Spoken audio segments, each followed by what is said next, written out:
Welcome back to LonelyMan BGs.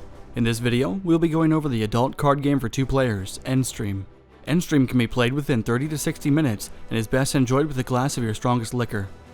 In EndStream, players will take on the role of a gang of outlaws wrapped up in multiple time streams. Tech that allows for travel between the streams has fallen into the hands of reprobates and sinners, of which you will take part. Illegal human experimentation, exploitation, mass substance trafficking, and murder are high in demand, and you're looking to erase the competition.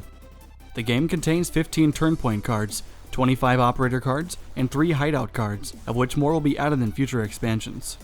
The goal of the game is to destroy your opponent's hideout or jettison the entirety of their operators. Let's see how a game is set up.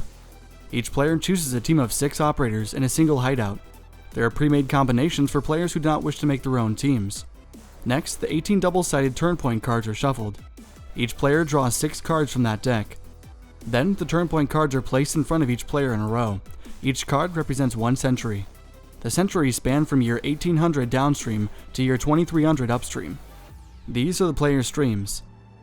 Each turn point has associated agenda types: militaristic, political, or scientific. They will act as currency throughout the game. All operators start in the player's hand, while hideouts begin on the board in their century. For example, the Avalon hideout is placed in the century 2100. On a player's turn, they may take the following actions in any order. Activate operator. The player may activate an operator from their hand by paying the agenda cost. For example, Soraya requires 3 agenda in order to be activated, with at least 1 being political. When paying for the unit, the player will pay by activating that required agenda. Other units will require other agendas to be activated. An operator starts in a specific century, and once disintegrated, is removed from the play area. Use operator or hideout abilities. When activating an ability, the player will also pay by activating that required agenda. For example, Aaron's first 2 abilities require 2 military actions to be spent. An agenda may be spent twice by pushing it, moving it 2 steps back on the board. This agenda is then unable to be used on the player's next turn. It will move only 1 step forward when all agendas are reset, and this may only be done to 1 agenda per turn. Move operators. Each operator may move once during a player's turn. The starting player may not move operators on their first turn, and hideouts may not move unless specific abilities say otherwise. Spin agenda. On their turn, players may also spin their agenda if any active operator stays on their turn point for a single turn.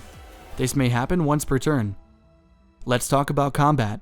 In order to remove enemy operators from play, they must be disintegrated. In order to do this, they must first be disabled. In order to disable an operator, their defense must be lowered to 0 by using certain abilities like strike.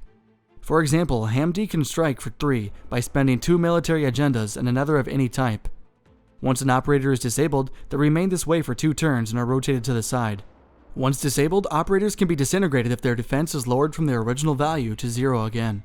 For example, Aaron will spend 2 military agendas for 3 strike against Dr. Archangel. Players may also try to destroy their opponent's hideout instead.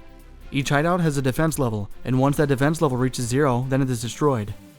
For example, Zongshan has a defense of 11, so it must be attacked 11 times before it is lost. As said previously, whoever is able to eliminate all opponent's operators or destroy the opponent's hideout wins the game. This concludes our overview of EndStream. For more information on the game, check out the links in the description.